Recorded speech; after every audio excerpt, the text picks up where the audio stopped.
Mega power star Ram Charan సతీమణి ఉపాసనకు స్వచ్ఛంద కార్యక్రమాలే కాదు, దైవ కార్యక్రమాలంటే కూడా అమితమైన ఇష్టం. సమయం దొరికినప్పుడల్లా ప్రముఖ ఆలయాలను దర్శించుకుంటారు. ఇటీవల వారి పూర్వీకులు దోమకొండ సంస్థానానికి సంబంధించిన అతి పురాతన ఆలయాన్ని దర్శించుకున్నారు.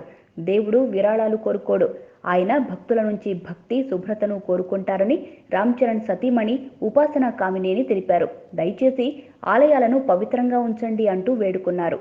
మహాశివరాత్రిని పురస్కరించుకొని ఉపాసన 800 ఏళ్లు నాటి పురాతన ఆలయాన్ని దర్శించుకున్నారు.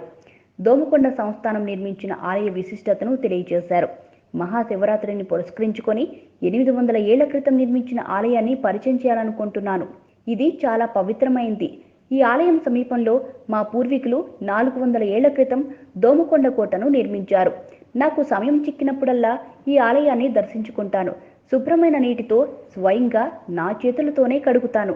నా కోర్కెలు తీరాలని మొక్కుకొంటాను అని ఉపాసన తెలిపారు.